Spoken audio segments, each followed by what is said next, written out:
Excellent. And apparently, there we go. Okay, so as everyone knows, we're really excited. Welcome. The AECT convention is upon us.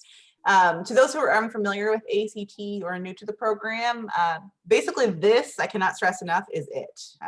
This is our IDT family reunion, not necessarily here. I mean, actually at AECT, it's the best place to network. I can't stress enough, you can learn trends and innovations in the field, get ideas for research, you can meet the people that are the game changers in our research and practice. It's fantastic. So it's a great experience, and that's from my own personal experience, but you're going to hear some more personal experiences shortly. So I, on behalf of ITSA's exec board, I am the ITSA president this year. We're excited to be able to offer this session as we prepare to attend or present at AECT. So this year there is a lot of people involved in AECT from Virginia Tech. It's something I noticed just being part of my own cohort, and as I found out more as ITSA president. We have a lot of people presenting, not just professors, but students as well.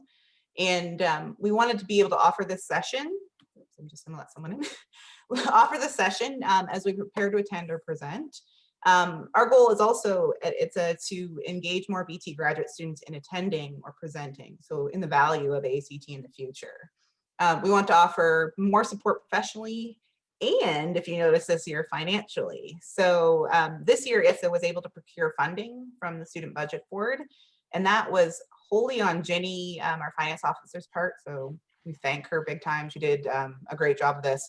We're able to send 4 fully funded students to AECT this year. So we're sending 2 ITSA representatives, not myself, 2 other, and 2 presenters from our own program. So we did have a draw after everybody submitted and applied. And congratulations to Maha Aman Alfale and Douglas Asante. So those are the 2 people that we're able to fund and send to the program, or to AECT this year. And we're super excited about that. And we're hoping to expand that as the years go on as well with different funding options. Okay, so before we begin, this panel session is actually meant just to be not so much formal, but a discussion, a conversation. We want to open it up to our panelists eventually to answer your questions from their experiences. They're all very actively involved in AECT. And hopefully those burning questions, because you have no idea what to expect, you can ask here. So don't be afraid to. They're each going to take about 5 to 10 minutes to kind of explain their connections to AECT and their experiences to start with.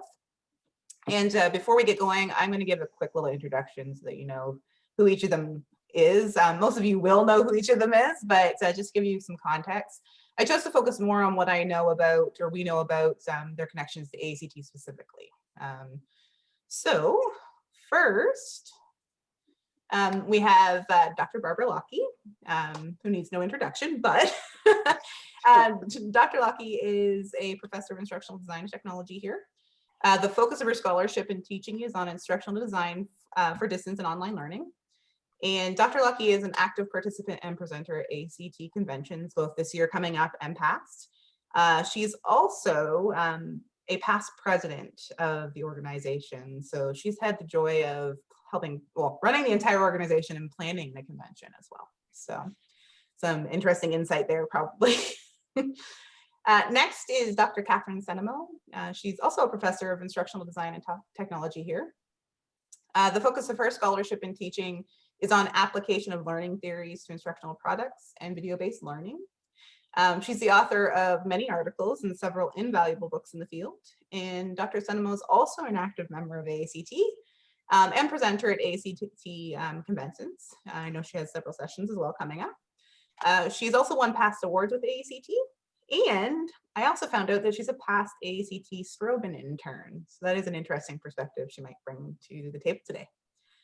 Last but not least is Dr. Samantha Blevins.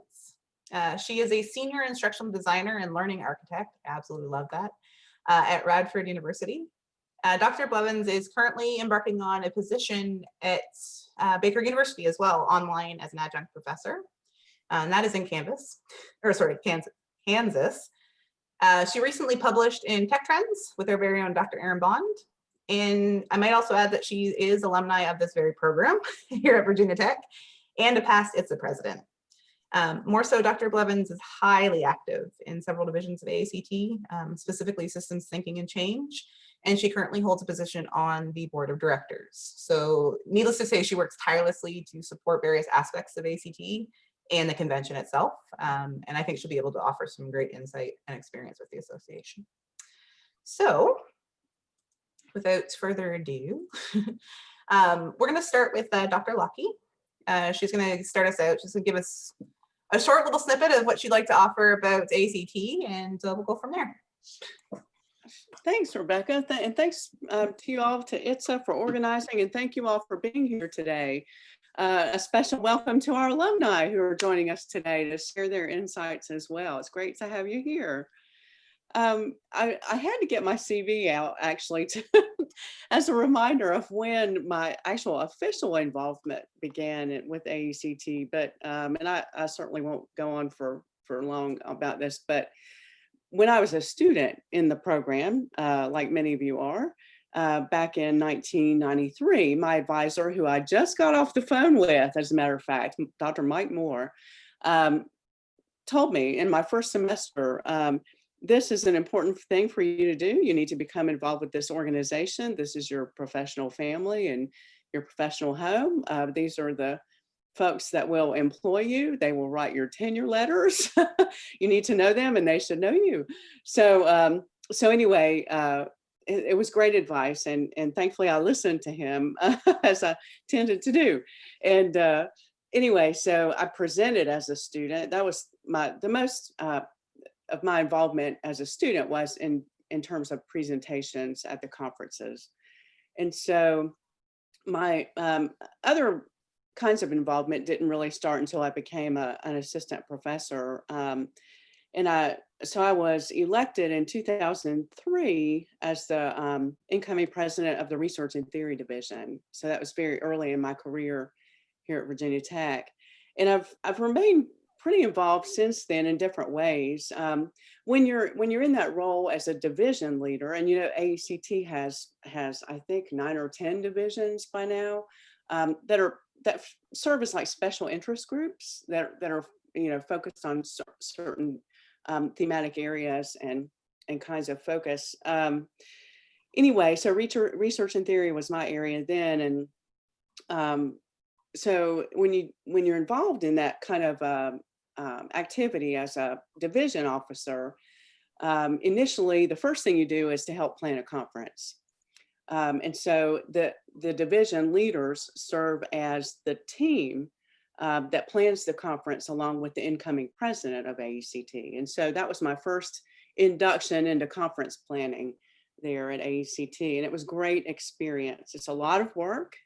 As many of you, some of you already know that it's, you know, regular meetings, sometimes more than once a month, certainly closer as the convention grows closer in time. But anyway, that was a great prelude to the other conference planning that I would encounter later. I was elected president. Well, let me back up. I served on the board of AECT, representing Research and Theory Division as well. And then I became elected to the what's called the Executive Committee. And that committee is comprised of the executive director, who many of you know, Phil Harris, has been in that role for many years. And the incoming president, the current president, the past president, and the foundation president, I believe, joins us as well, if my memory serves me correctly. And an at-large member. And so I was that for a while, and that gave me great insights into the organizational level operations. And so I did that for a couple of terms. And then, so that with that experience, it positioned me really well to be a candidate for the presidency. So I was nominated for that, and was elected as president-elect in 2009.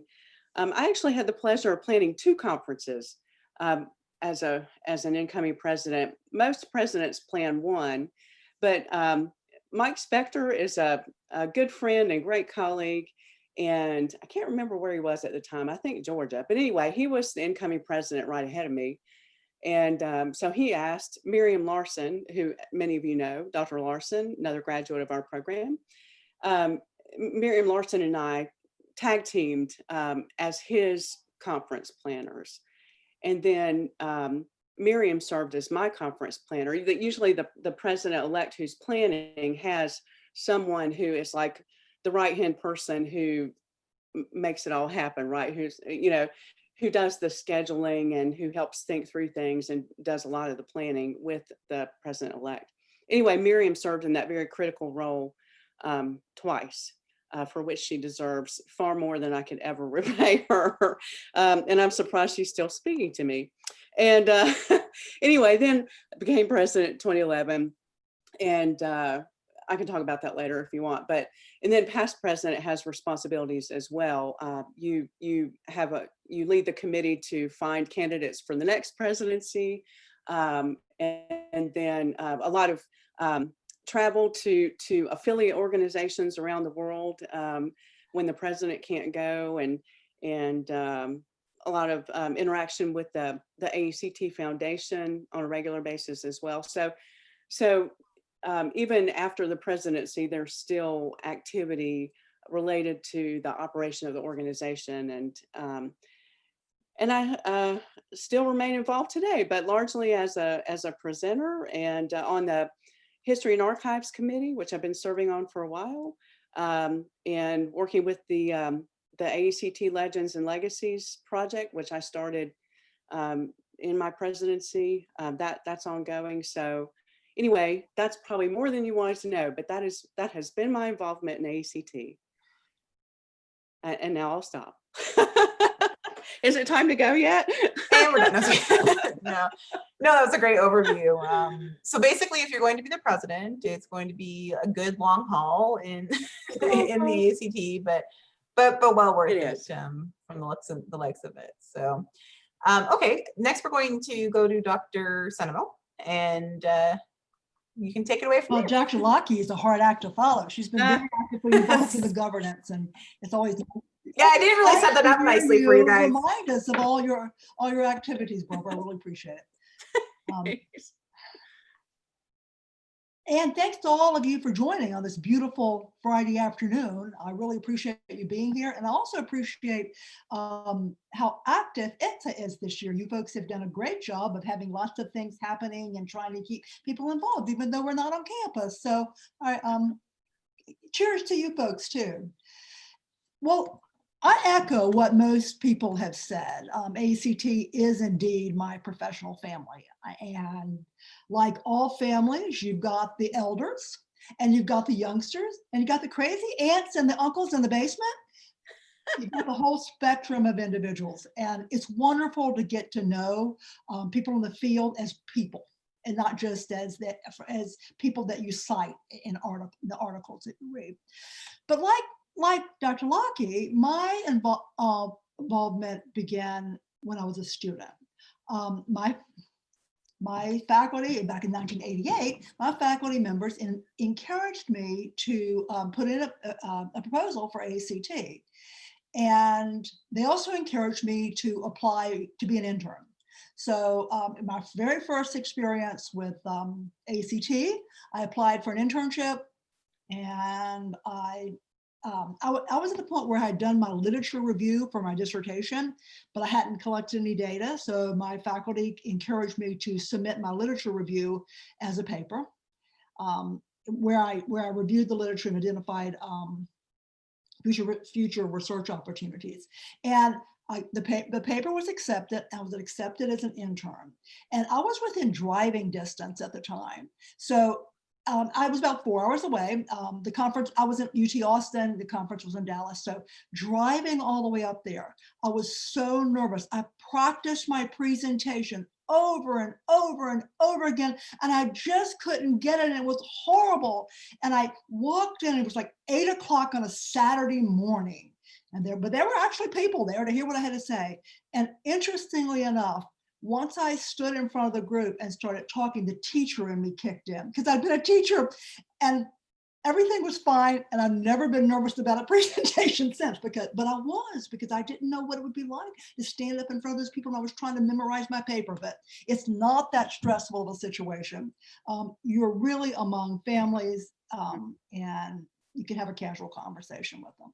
What I found, though, from that very first experience was, through presenting, I found people who had the same research interests as I did. Whether it's 2 people there or 100 people in your presentation, and sometimes you'll only have 1 or 2 people. They're people that come to hear what you have to say. And through getting contact with them, getting their contact information, grab their cards, get their emails, so that you can keep in touch with them, and you can keep up with their research, and they will keep up with yours. And you start developing a network of people who have similar research interests than you do. And sometimes, as I said, they're elders. Sometimes they're people that, well, Dr. Lockee's probably had the same experience. Walt Dick, who wrote Dick, Carey, and Carey, has attended my presentation. People that, Tom Reeves, that, writes the socially responsible research and design-based research, was one of the first presentations I made back in 1988, came to my session and came up after me and talked to me about the nature of my research. So you've got the elders, and then you've also got peers, other people who were just beginning to look for a dissertation topic. They were a year or 2 behind me, or at my level, would come and talk to me about what my research interests were. And we would talk research. And that was my experience as a student. And as I have progressed, I have found that I've watched my peers grow, and become deans and full professors and directors of programs. I've watched the elders move up through their career, move into retirement often. I've watched newcomers come in, people that, like you all, that are students that that enter the organization, and it's been fascinating to talk to new people about their research and their personal interests as well. And like Dr. Lockee said, these are the people who will write letters of recommendation for me when I went to apply for jobs. When I went to apply for Virginia Tech, I had an individual who works at Florida State write a letter of recommendation to me. I hadn't worked with him directly. I knew him only through AECT. They write your letter for promotion and tenure. They can write your letters of recommendation when you apply for a job. They can let you know of job openings. They can talk to you about your research. I know I've called up individuals at other universities when I've considered job openings. I'll call them up and say, hey, I'm considering moving from academia into directing a center. What do you think? Tell me about your experience directing a center. Is that something I would like? So you can call and have those informal conversations with them. And again, like I said, you get to know them as people. You get to hear about their kids growing up and their families and their mothers, and you get to know their hobbies. You get to know who's a fabulous guitar player, for example. So you get to know them as more than just researchers. But they will mentor you as you grow. I have, as an intern at the time, you walk around with a big medal. You may have seen, if you have face-to-face conferences, you may see them, but that gave me a lot of visibility. People would seek me out and have conversations with me as an intern. And I know that a lot of Virginia Tech students serve as volunteers, and volunteers have that same level of visibility.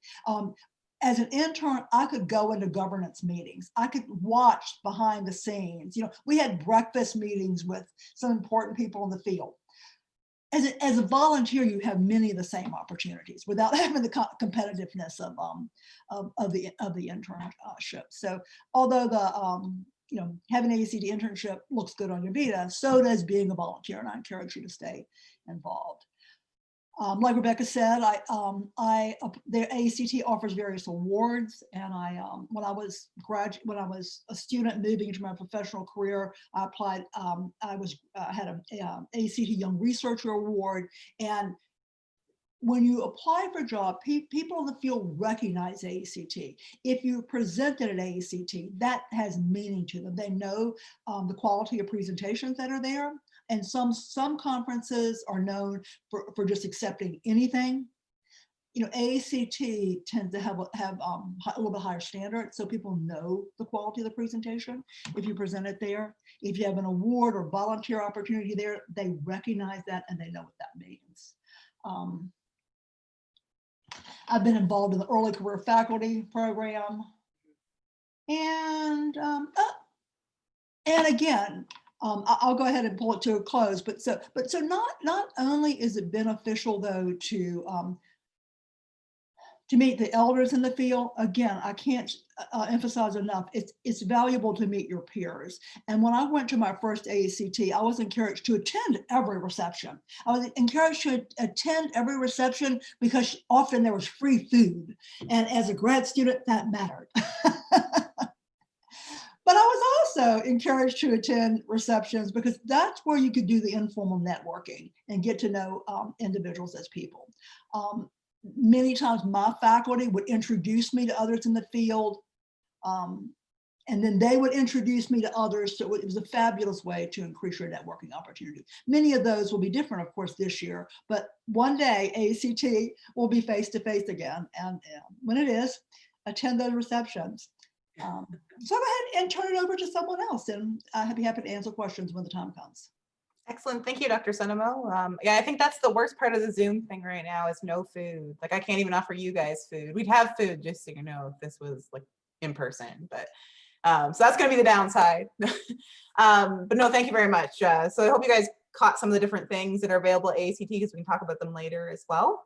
I'm going to turn it over to Dr. Blevins, and she can take it away for a few minutes there. All right. Well, thanks for having me. I am actually not located very far away. I'm just over here in Radford, Virginia. So I still get to see everybody locally, especially when you're here on campus at Virginia Tech. So when we're past the pandemic, if you want to come over and visit beautiful Radford University, we're small but gorgeous. Send me an email. I'm happy to show you around. So I pulled up my CV as Dr. Lockee suggested. I was like, oh, and pulling up my CV. I have actually been involved in AECT. This is my 10-year anniversary. It's really hard to believe that. And my very first experience at AECT was the conference that they had in Anaheim, California. And I was a student then. And I ended up serving as our campus liaison to graduate students through the GSA to make sure that our students were involved and knew what was happening for AECT. And what I want to say is, if you're not sure where to start, GSA is where it's at, y'all. They are super involved. They have programming like every single day on social media. They keep your attention and they keep you involved, and they help ramp you up into involvement in AECT after you graduate, which is it's a different kind of experience once you graduate. And I graduated, I don't know, 2013, I think is when I graduated. But it's been a very different experience for me since then. I had never really considered like a leadership position until Aaron Bond told me I had to. So, so I did, and I became involved with the Systems Thinking and Change Division of AECT. I started kind of at the bottom of the leadership. I started as their communications officer, worked my way up through secretary treasurer, and now I'm finishing, I think this will be my 3rd year as our board representative. And I have really loved my time working up through those levels, but I really enjoy being our board rep because I'm able to go to meetings with the executive board and come back and say, here's what other divisions are doing. Here are decisions that are being made. How do you guys want me to vote? So I really get to help our division have a voice in the overall how AECT runs. I'm also active on the Leadership Development Committee and with the mentor program. When I was president of ITSA at Virginia Tech,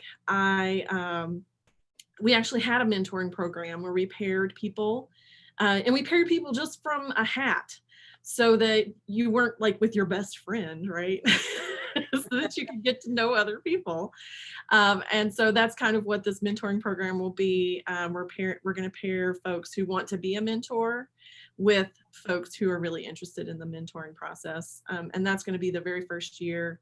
This year will be the first year we have it. So I'm looking forward to that launching in just a few weeks. So in terms of why AECT, it really is a professional home. You really get to know people. You'll go to meetings and maybe you go by yourself. You're not with someone from university, but you have a family with AECT, it's really great to be somewhere else, but also be with people you know and people that you love. I'm very sad that we're virtual this year. I really hope that next year we can be face to face. So I think I covered everything. Oh, the most valuable thing that I did when I was a student is I attended what they called Breakfast with Champions. I don't know if they're having that this year. I think it's only, so it's $5, you guys, for all you can eat breakfast. But then you get to talk to people in our field. I mean, John Burton was a champion one year when I was there. So it's really cool to actually talk to the people who are writing and shaping our field. And it's important for you to be involved because one day, hopefully, you will be those people who are shaping the field. So I think that's all I have to say. Awesome. Thanks, Dr. Blevins. Yeah, that breakfast, I totally forgot about the Breakfast with Champions. That I did for the first time last year. I sat across the table from Dr. Reeser and I was like fangirling. I was shaking, but like you have the buffet of breakfast and you're trying to eat, and like he is the most easygoing, sweet person you'll ever meet. Like after about 5 minutes, you realize, okay, it's not that bad. Like, and you can ask him questions. Like you get to have a one-on-one with like him and 4 other people that sit with you. Like it's totally worth it. Yeah. Unfortunately this year, no, they're not doing it. It's more of a like social media thing, but in the future years, if they do it again, $5, lots of food. You get to meet people. It's great. Coffee, so much coffee and tea. So much coffee. So AECT runs on coffee.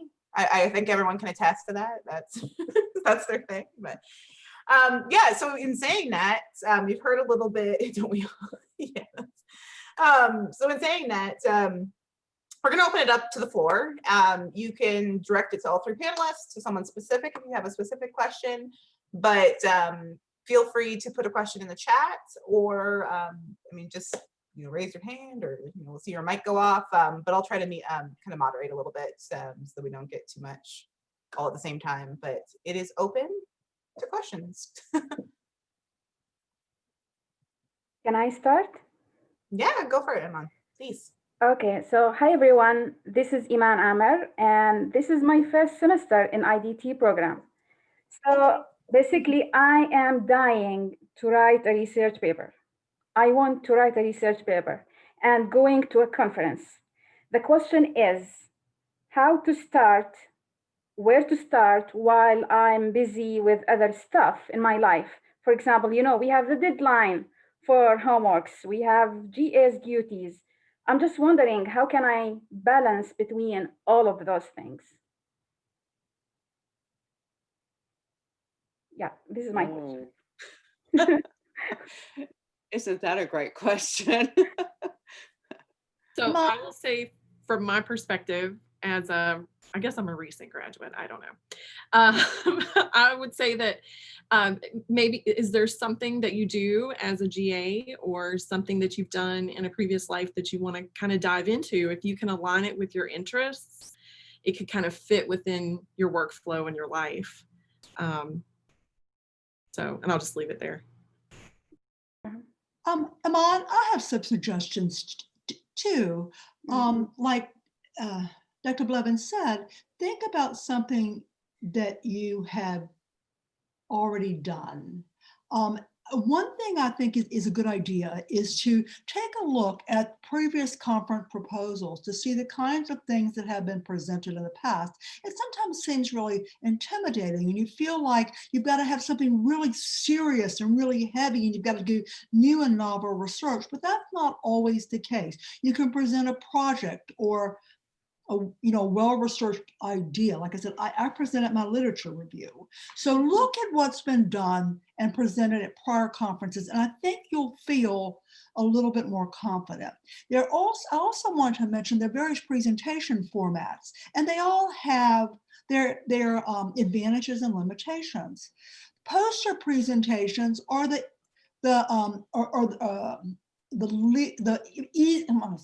more frequently accepted. If you're just starting out, a poster presentation may be the way to go. Because more of them are, the standards are a little more lenient.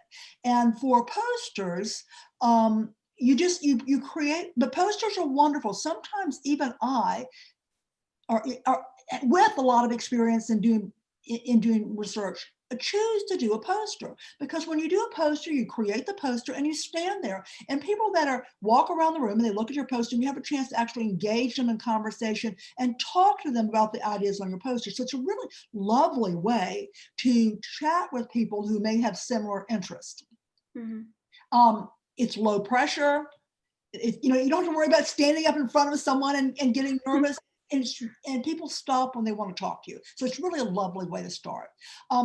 The next kind of less pressureful one is probably a roundtable presentation. Mm-hmm. Where at a roundtable, it's just what it sounds. There are numerous tables typically in the room when it's face to face, but they're just a small group of people that come to talk to you about the topic. The thing about a roundtable is it's an interactive format. Typically you present a little bit and then you have a conversation for the rest of the session, and they typically are close to an hour long, so you can have extended conversations with people. It's a really good idea to present new ideas and get people's input on something you're thinking about, or to talk with other researchers that may be interested in the same topic. And then at kind of the most nerve-wracking level or the more competitive level is the paper presentation. And there are fewer paper presentation slots than some of the other ones, so it's a bit more competitive. For a paper presentation, typically I think 25 minutes these days. Is that right, Dr. Lockee? Right. 25-minute presentation. So that is much more standard. Often you present for 15 minutes and have discussions for 10 or something. And so that usually includes slides and a more formal presentation. But, so there are very different kinds of presentation formats. And starting with something that isn't quite as nerve-wracking, I highly recommend, because then you get to meet people, you get your feet wet. And how about the rejection? Because I hear all these things all the time. Guys, it's okay to write a paper and then this paper will be rejected. So this is the fear that, like, I can't get rid of this fear. I don't want to be rejected, especially this is my first experience. So I wouldn't view it as a rejection. That's happened to me. I'm not ashamed to say. I started in a different PhD program than I finished at Virginia Tech, right? So rejection, don't view it as rejection, review it as constructive feedback. Mm-hmm. So if you put something in and it's not accepted, that's very different than rejected. It just means that it gives you, the reviewers will give you ideas to polish it, and to then you can submit it again. You have to let go of the idea of being perfect. Nothing is perfect. Instructional design isn't perfect. Our very first iteration of a design is going to be very different than the last iteration design. That's the beauty of the whole process. So let go of the fear and go ahead and put something in. If you are afraid of AECT, I help run a small regional conference called IdeaX. I can put the link to the website in the chat. And that is a place where you can start shaping your ideas.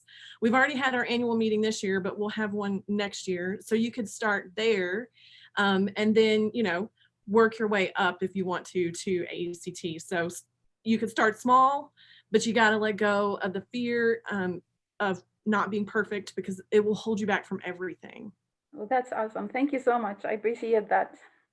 Yeah, and I'll say too, I want to echo what Dr. Blevins and Dr. Cennamo have said, but to tell you just a quick story in the conference planning efforts, especially in my early days, but so we have the joy of telling people, you know, you've been accepted, you know, congratulations, but also the downside of letting people know that they're not accepted. And sometimes it's a case of, you know, there's only so many slots, right, in a program. And so it may not be that it may be that you have a pretty good presentation or a pretty good proposal, but that there were a number of other proposals in that particular division that were ranked higher, right? So so there's competition, right? And so there are only so many slots, and that's a factor.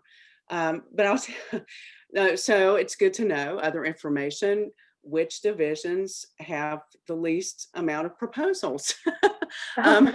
And so, like, the most popular division is design and development, as you might imagine, and distance learning, also very popular.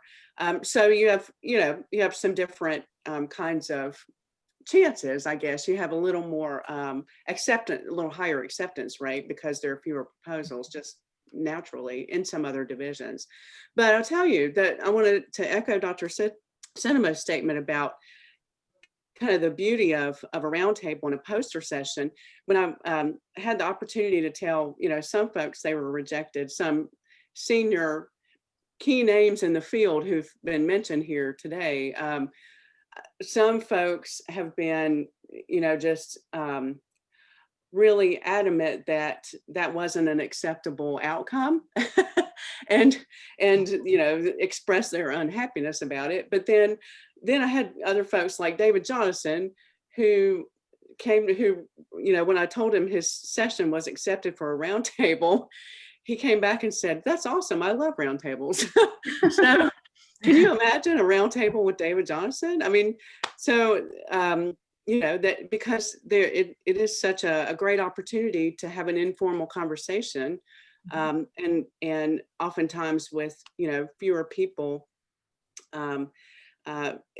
It's a great opportunity to engage with people directly. So don't look at it as failure also if you put in for a concurrent session and you get a roundtable, because there are more slots, as Dr. Cennamo said, for roundtables. You can pack more people in a room.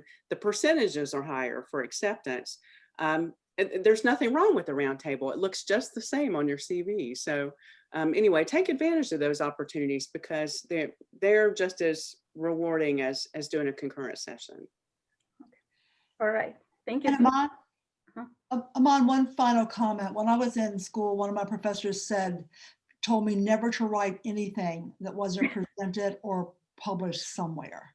And I didn't follow all that advice, but it was good to always set it as a goal. So as people have said in the chat room, take advantage of your coursework and things you've done there, and collaborate with others. Do true collaboration rather than just putting your name on somebody else's paper. Truly collaborate, but you know, there are multiple ways, and just realize it's important. It's important. Okay, that's great. Thank you so much, guys. Yeah, I know I'm not on the panel, but I think a lot of your fellow students can attest, like this year coming into AECT, we're hoping to send a list out so that you can see the actual presentations from VT eventually. They're all partnerships with students and cohorts here. My presentation is from a class project. Like really, like I find the only way I have time to actually do something outside of my classwork is if it was related to my classwork. So I think Sharon's nodding right now. I know Helen's nodding as well, and Kelly, Kama as well.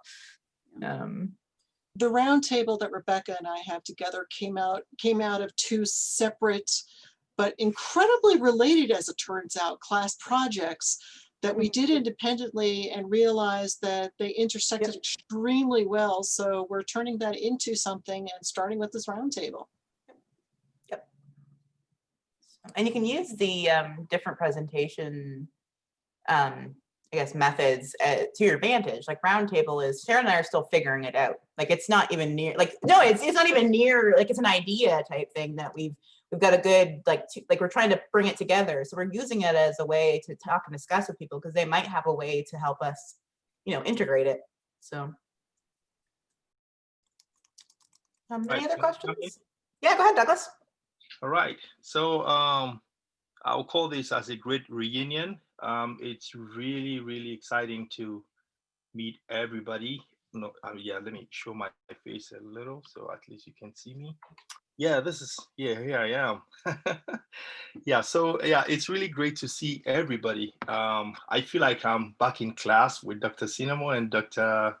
Lockee. I see Dr. Kamlila there. It's great. Yeah, I see Ming. Yeah.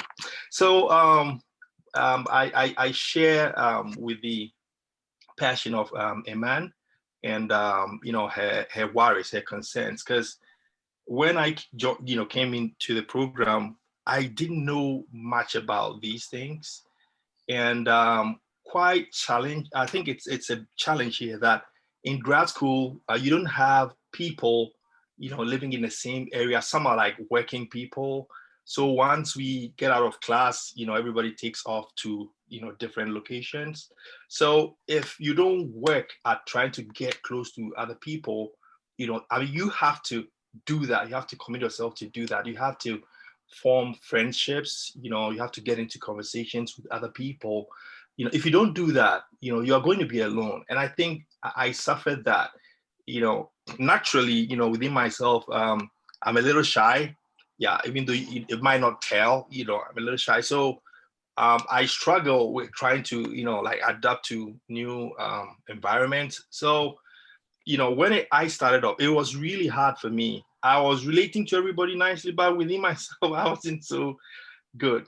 But I'm happy that it took a colleague, a classmate of mine, who was like, "Hey, I'm writing a proposal to a conference. Would you want to join me?" And I bless God for that moment because that really helped me. And since then, I've always, talked to people. It kind of gave me the insight about how to start off. Yeah. So with that, I was so scared. I remember that when we're even on a flight to what was that? Was it Las Vegas?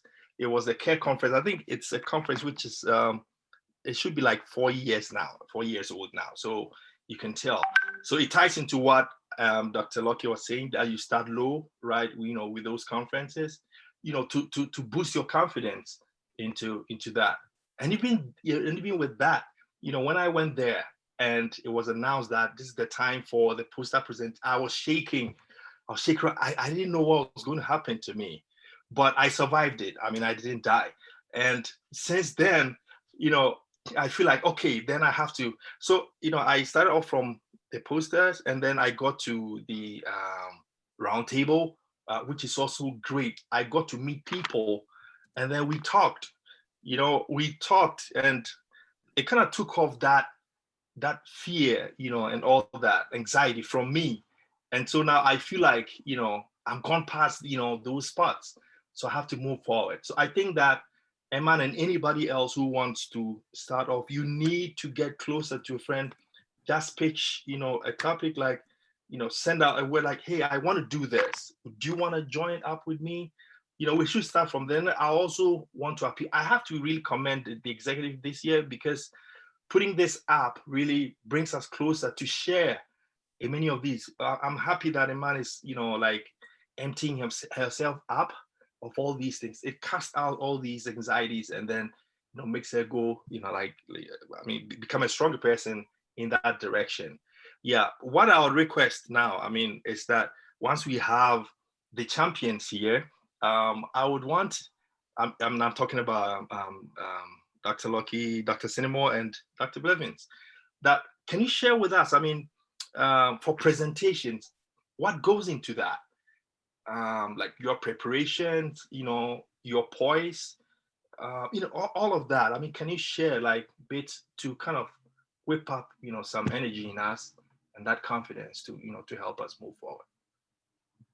Right. Anyway, great insights. Thank you so much. Yeah.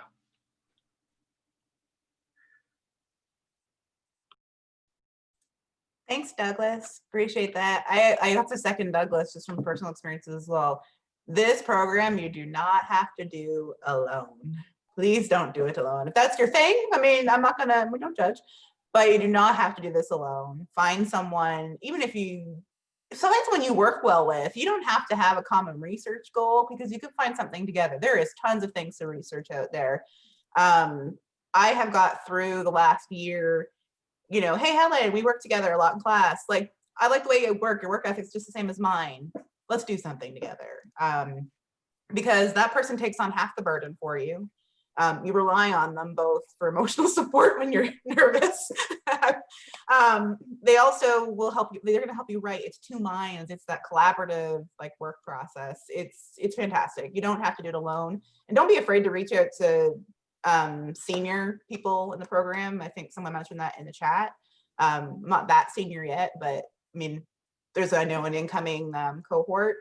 We're happy for the opportunity to work with people if we have the time. Also, to bring up what Dr. Blevins had talked about, is she did start an amazing mentorship program here, which we've revived. We didn't get enough people respond to it in September, so we're going to send the call out in January. But if you're very interested in being paired off with a fantastic person like Douglas, because I know he did volunteer to be a mentor, please get a hold of me, send us a message. We'd like to hook you up with somebody. But yeah, any other questions or experiences? If you've gone to ACT before, feel free to speak out too. So Douglas, I think one of your questions was about preparing for presentations. Sorry, yes. I know that I personally procrastinate until the very last minute, and then my presentation is brilliant, right? We're all that way, right? No, so typically it's rare. It's been very different. I've done most of my presentations that I've done I've been partnered with someone. My presentation with my advisor, Jen Brill, that preparation looked very different than when Erin Bond and I prepare together, or when I prepare with Amy Brenner. It really just depends on who you're partnered with, and you know, it really depends on your own process. I would say don't wait till the very last minute, because that's when all the technology goes wrong. Good advice.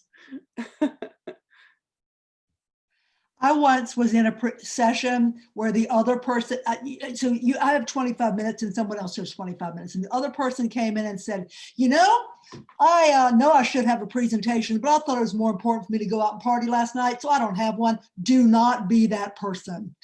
Do not be that person. Don't wait that late. I was appalled, but I had a whole hour. And to that point too, in terms of the timing of a presentation, this is something we don't talk about a lot, but you know, sometimes in the past we've had sessions in our ProSem where we focus on, you know, putting together a conference presentation and guidance for that, and even opportunities to practice presentations before you go to AECT, which is another great idea. But it's really important because most of the concurrent sessions do involve other sessions in the same time block, right? So let's say sometimes there are as many as 3. If it's an hour-long session, it could be 3 20-minute sessions. For that reason, it is critical that your presentations stay within the time frame you've been given. So it's important to look at the whole session and think about, you know, okay, I'm the last presentation in this hour, and there are 2 others ahead of me. You know, and in that case, sometimes you get short shrifted if the people ahead of you don't follow this guidance, which happens, but you don't want to be that person too, right? So, and if you're first or second in a session and there are people after you, then it's, you know, a courtesy to be very mindful of the time. And sometimes there are timekeepers in the room who will help you stay, you know, within your time frame, but other times they're not. So you want to run through your presentation beforehand, even if it's the day before, and make sure that you have the number of slides and your presentation does maintain that time frame so that it fits within the overall context of the session. In terms of practicing, I just want to point out that if you have a dog, they will appreciate everything you practice in front of them. I have a dog, and so all my presentations are wonderful. My friends who have cats and practice their presentations, you know, it can be emotionally hard hitting because cats sometimes just aren't interested. One of the other things I wanted to mention is when I first started in AECT and in going to conferences, I would go to a presentation and it wouldn't be what I thought it was, or I would be in one of those double presentations and feel like I couldn't leave. But for me, I'm an introverted extrovert or extroverted introvert. So it's important for me to reserve my energy. So if I go to a presentation and it's not what I wanted, I don't make a whole lot of noise, but I do quietly exit. And if like the second presentation isn't what I wanted to see, I quietly exit. So don't feel pressured to stay and to give everybody your undivided attention, because it's really just a detriment to everybody around you. At least when I'm in the room, I'm always distracted if I'm not interested. Good advice, Dr. Blevins. I'm just gonna let, I think Dr. Al-Zarani wanted to say something there too just before. Go for it. Thank you so much, Iman. You know, it's about time. Iman, go ahead for it. It takes one step, which is to apply. And then you I need basically this take, step. I need yeah. this step. I need this push. I need it. I started a long time ago with ACT with Dr. Childress, Mark Childress, and we kind of like did a presentation. I participated with him, and he came to me at the room and he said to me, Turk, I think you can go ahead and present the presentation. And I was really, really afraid. I mean, like doing it with him instead of actually go ahead in front of everybody and do it. And he was in the back, and I kind of like, you know what goes wrong? You know, he is there to correct me. So it kind of did that way. And during my experience with Virginia Tech, there was a conference, was at the hotel at the end, and we did a poster session. So we took the course that the project we took in the class, one of our classes, and we just presented it there. We enjoyed the food, the company, we met a lot of people, our advisors came in and they gave us ideas about it, and we kind of like developed the feeling of what others will look into the poster, what information they're interested in, how did you create it, what the model that you followed, the participant, the samples of the participants, how came up with the results. So it was natural. I mean, honestly, I would advise you to look into the projects that you're already doing for the course and see which one that has kind of like something you like about, and you kind of submit. And don't be afraid of, you know, being like denied or fail or something. It's not failing. It's always learning experience. Everybody in our department telling us that, you know, go ahead for it. Just embrace it. Yeah, well, thank you, Tech. But you know, sometimes, like, I'm kind of person who has a lot of ideas, and sometimes when I explain those ideas to other people, I feel like I can't communicate the message very well. Like, I need to do a lot of things, many things at the same time. This is one of my struggles. I don't have any kind of anxiety to talk in front of people, but my anxiety that how to communicate my ideas to other people. Start with the seminars. I'm not sure if they still have those seminars that we used to do where we share our work and kind of like talk about your dissertation in a minute or two or your topics. So get it done. I mean, just go for it. Oh, thank you so much.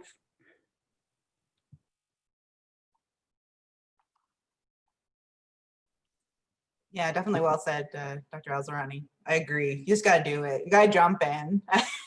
I mean, with a game plan, and that's something that will kind of hopefully like, oh, I know there's fantastic faculty here that will help with that.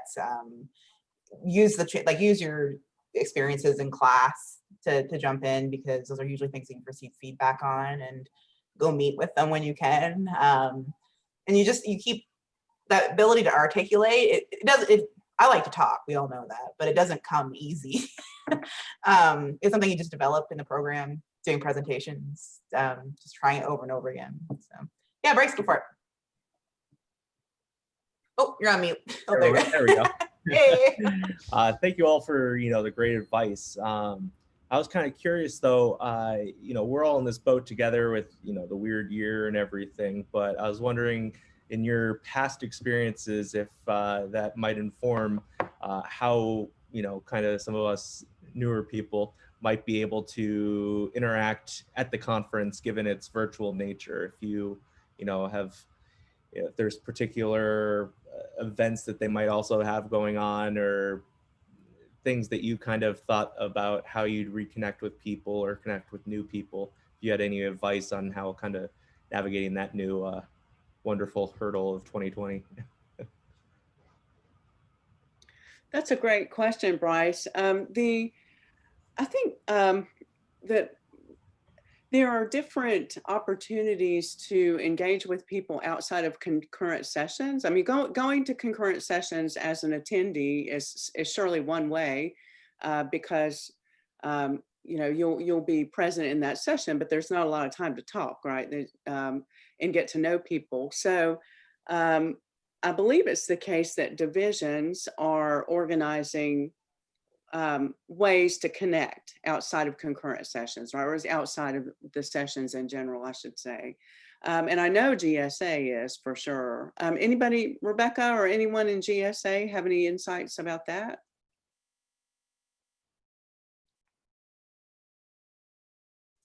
Sorry, my thing wouldn't. Sharon, this is all you. Sharon, Grad Student Association. I was actually looking at our travel fund program information right this instant. So our GSA at Virginia Tech, as opposed to the GSA at AECT, has a variety of programs, one of which is the travel fund program, and that is specifically for people who are presenting. As of last semester, the spring semester, with the advent of the time of COVID, we got permission to be able to fund people for virtual. But it's specifically for those who are presenting. So looking at your funding related to registration for conferences is now something that we can cover. They also, for those of you who are doing research, every year there is a graduate development, GRDP, Graduate Research Development Program. I don't know if they were doing those grants this semester, but these are, they're reworking how that is written, because quite honestly, it was really written for people in the biological sciences only. So they're in the process of redesigning that program. And in terms of presenting,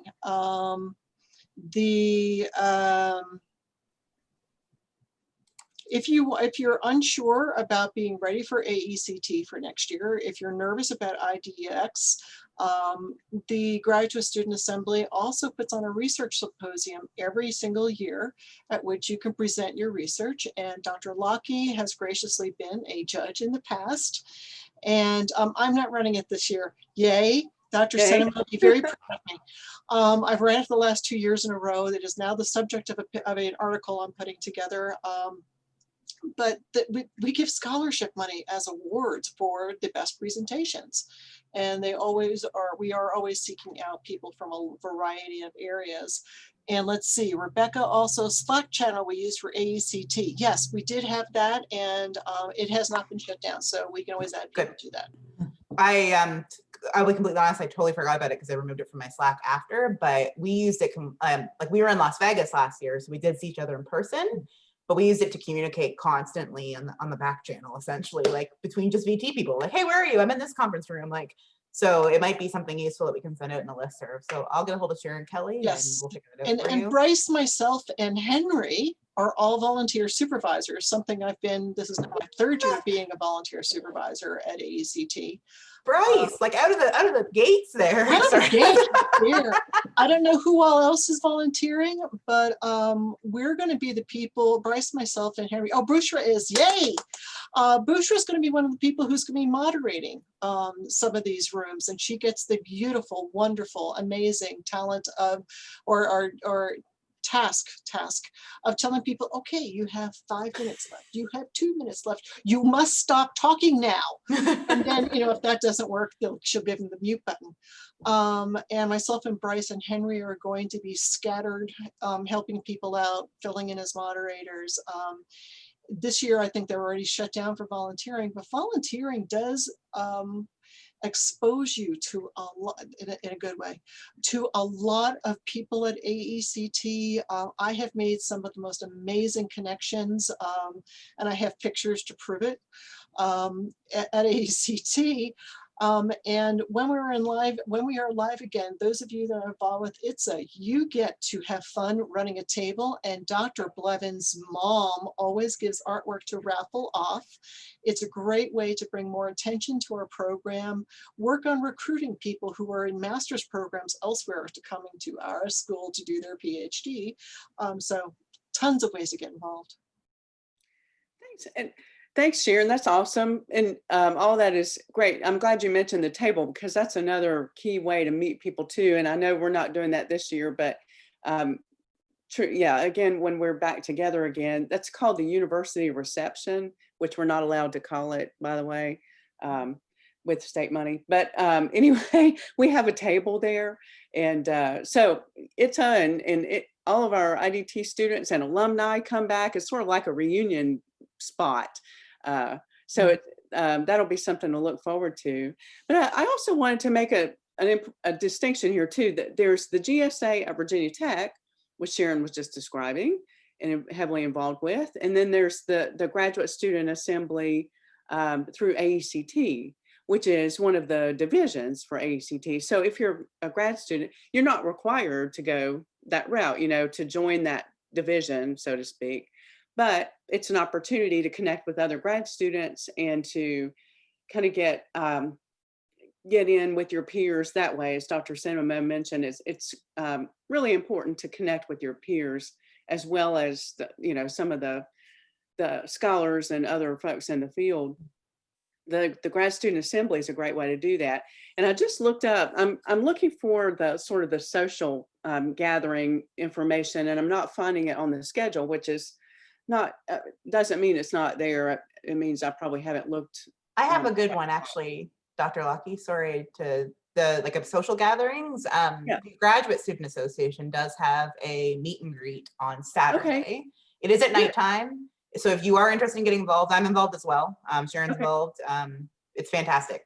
Just check for that on the schedule and come on out. Good. So, yeah.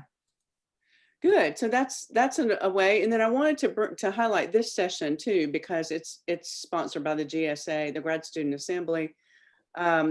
David Merrill, who I'm sure you've heard that name before, thankfully continues to grace us with his his presence at conferences.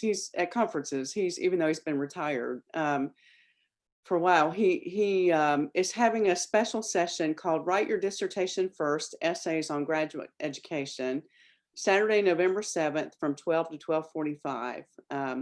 And so anyway, that's an opportunity to hear from Dr. Merrill and to engage with him directly. So I would definitely put that on your personal AECT schedule.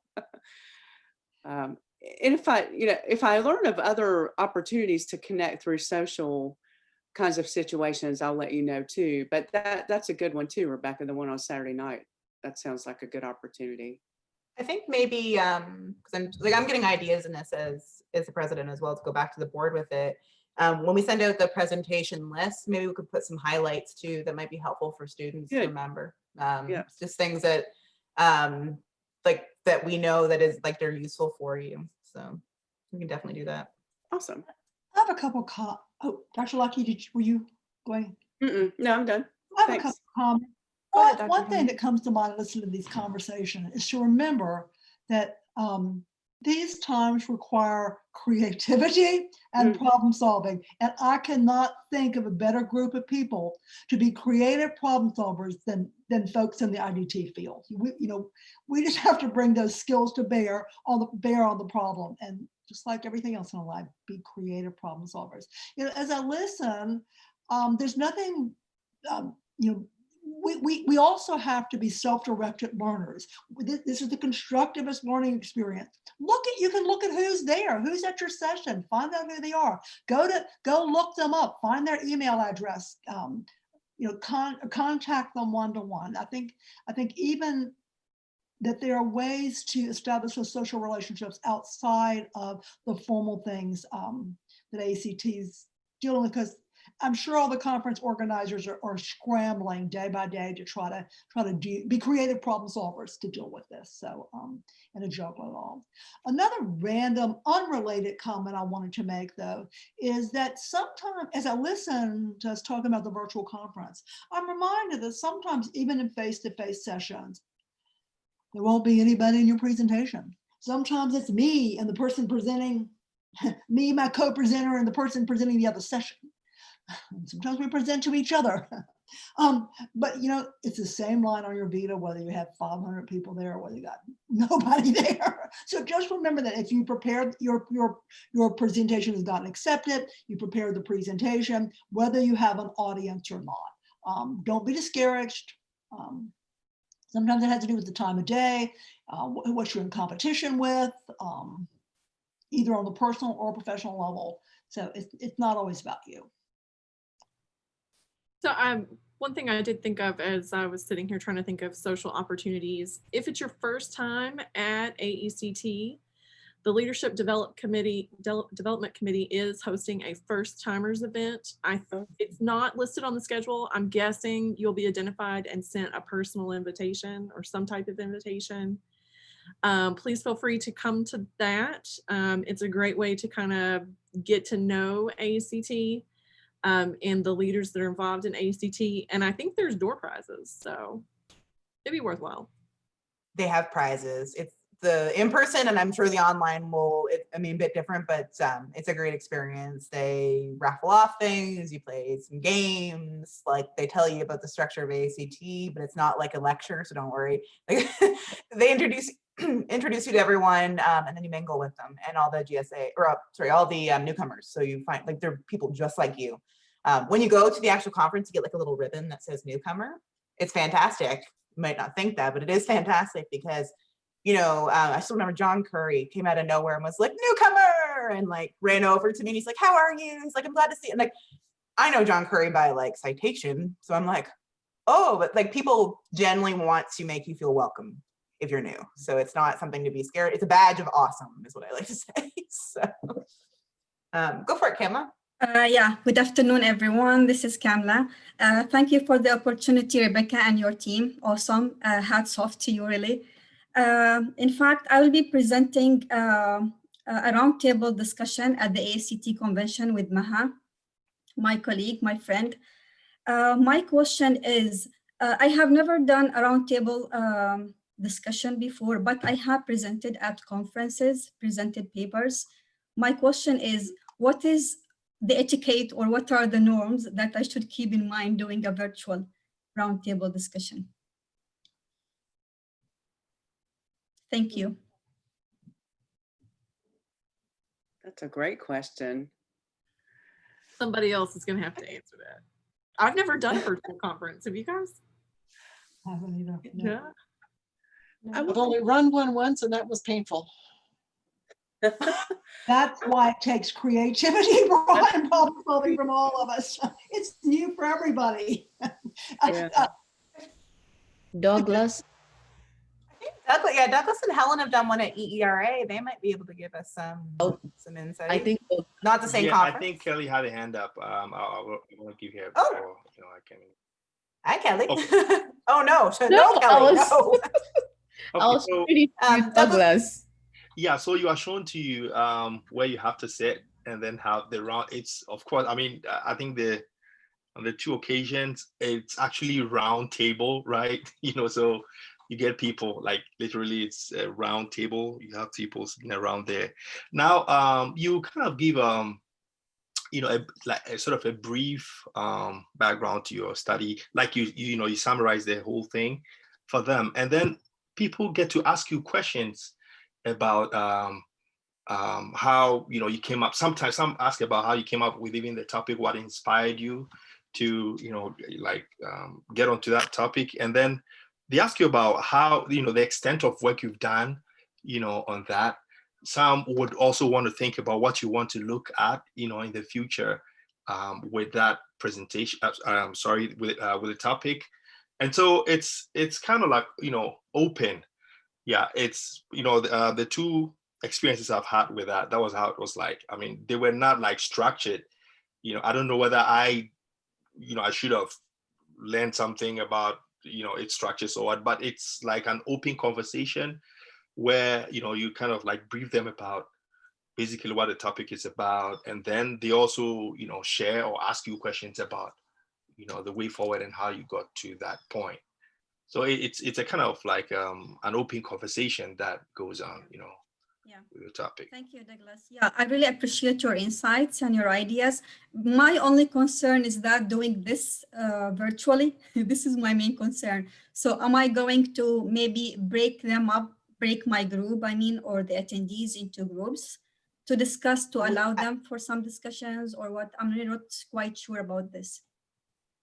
Yeah, I do. so as I say, Dr. Blevins might have an idea So, about this. So we're just gonna go, yeah, go ahead. So in Dr. terms Blevins. of how the session will be run at AECT, my understanding, and I could be wrong, is that all the roundtables will be breakout rooms in Zoom, and then people will be able to choose which breakout room they want to go to. So it's also been my experience at an in-person roundtable that you'll be halfway through describing your thing and someone sits down at your table and you're like, oh crap. So you kind of got to catch them up a little bit.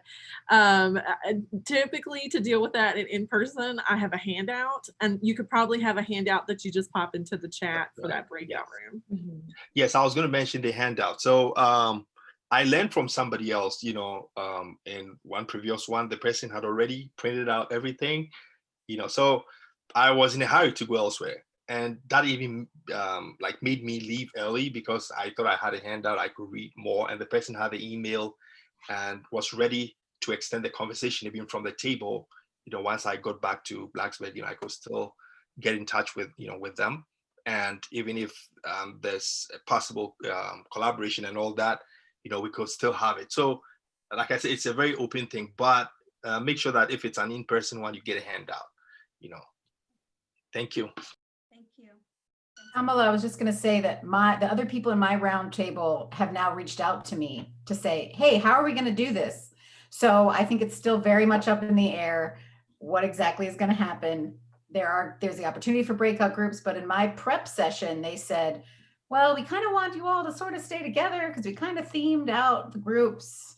And it sort of depends on how many people show up, right? Because if there's 6 of you, it's one thing. If there's 60 of you, it's a different thing. So I think I really appreciated being reached out to by the other people in the roundtable because I was kind of like, how is this going to work? So I do think that's not a bad idea to be prepared as all good creative problem solvers. So good luck. As Dr. Johnson likes to say with the roundtables right now, because it's still like they're having like shifting ideas on how to do it online. Keep it flexy. Like just stay flexy. The handout would be probably good. And it is a bit more informal, but it's a chance. I always see it as like a chance for like when you have a meeting with your professionals and they give you feedback, except it's with anybody who comes into your room. So and you'll be fine. We have about, I know a lot of people are leaving us. We only have scheduled until 3:30. So we probably have time for one more question and then I can wrap it up. I will be here until 4 if needed. So if students do want to stay and ask questions to me or students that are able to stay around, we're only keeping our panelists till 3:30 though. So no, you don't have to stay any longer, Dr. Lockee, Cennamo, and Blevins, but I don't mind sticking around if there's some people want to trade thoughts or whatnot. That's fine. Any other questions or burning insights? I'm just guessing deep breaths are going to help a lot because Oh, of course. So, yeah. I've presented at other conferences and at conventions, but this is AECT and this is my professional family. So I am quite nervous. Yeah, I am too. I will be, just to be transparent, I'm nervous. I have a concurrent session.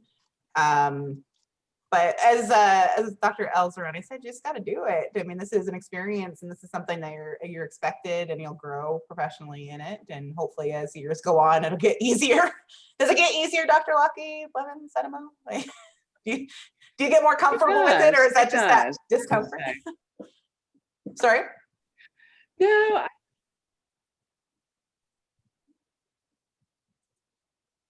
Oh, did she? Oh, there she is. I think you froze on us. Hey, I lost you Hey. for a second. There she is. I feel like over the years it has gotten easier, but you know, but that also comes with being more comfortable with the people and in the situation, like it becomes just part of your routine, right? But I know it's nerve-wracking when you do it the first time or the first few times, even it can be a little bit stressful. So anyway, you know, another suggestion I have in that regard is it's always good. I guess this applies to when we're actually in a physical location, but I always like to go check the room out, like check out the space. Maybe in this year we can check out the virtual space. We can and figure out actually. what that's going to be like. Yeah. Yeah. Okay. Yeah, I found out. I think that's a good. Sorry, go ahead. I apologize. Or Okay. attend, if you can't check out the physical space, attend similar sessions. If you don't know how a round table is, attend several round tables if you can before yours, or several posters before yours, so that you have some sense of what works and what doesn't work in that environment. Yeah, definitely. And recognize that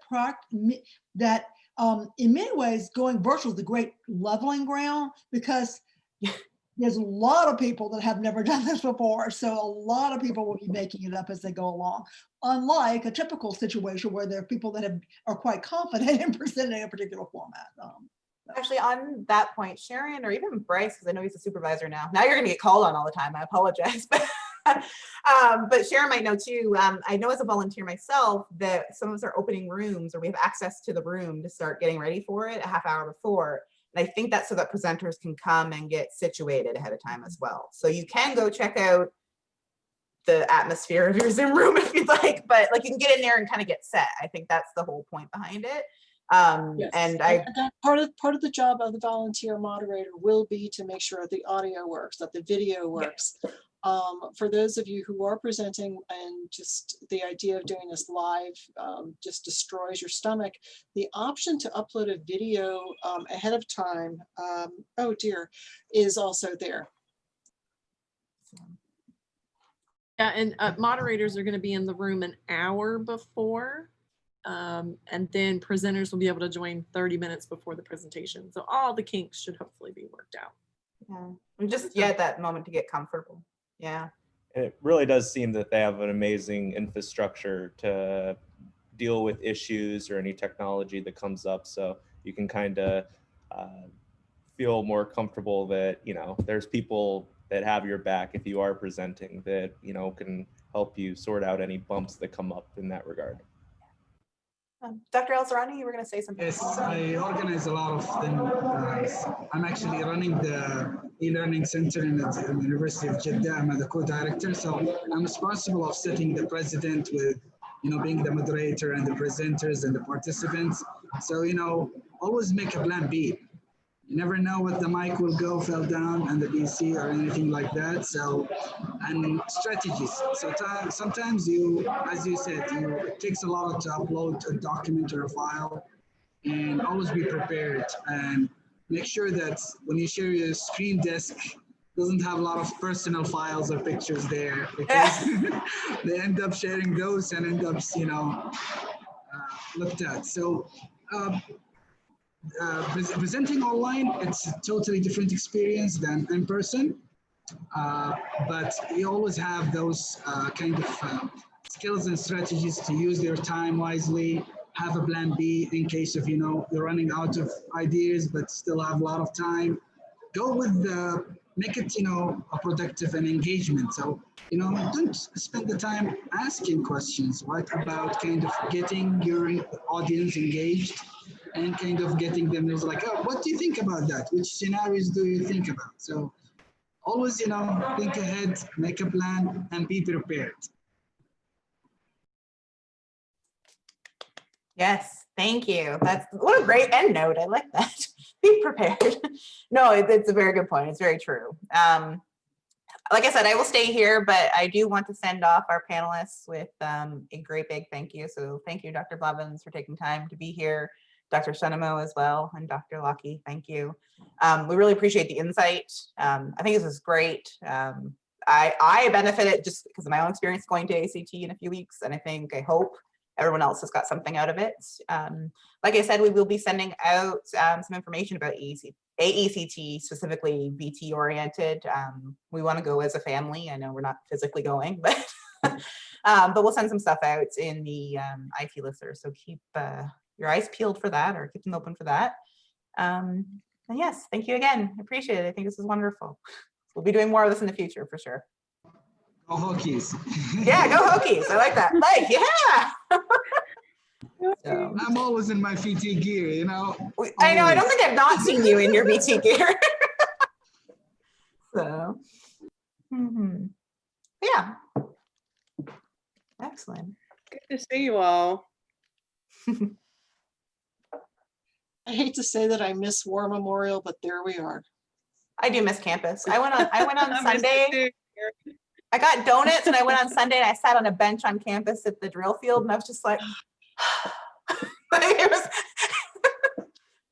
I miss this. So. Looking forward to come back and participate and see everyone.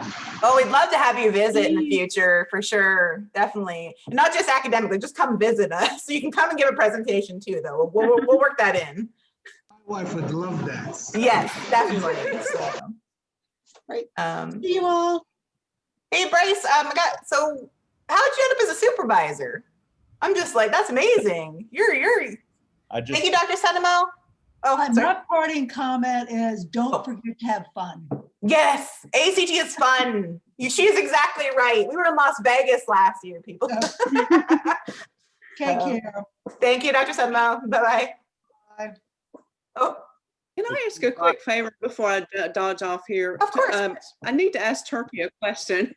Turkey, would you have a couple minutes to chat and maybe in a breakout room? I'll put you in a breakout room here. Let me make a manual one, and I just want to make one. And then take me 2 seconds here. I'm gonna. Thank you all. I just want to add a room. Why isn't it letting me put? Thank you, Dr. Lockee. It was great to meet you. Great to meet you too. Thank you for coming. I look forward to meeting you in person one day. Yeah, I hope so. Oh, there we go. So I'm going to put in breakout room 1, Rebecca. Lockee and Dr. El-Sorani. It was nice seeing you, Dr. El-Sorani. And then. Great to see you, Dr. Lockee. Hi, Turkey. Good to see you. Dr. T. All right. Rebecca. Did that pop up for you, Dr. Lockee? Oh, did they go? Rebecca, Yes. have you stopped recording? I'm going to right now. Thank you. Good reminder. You're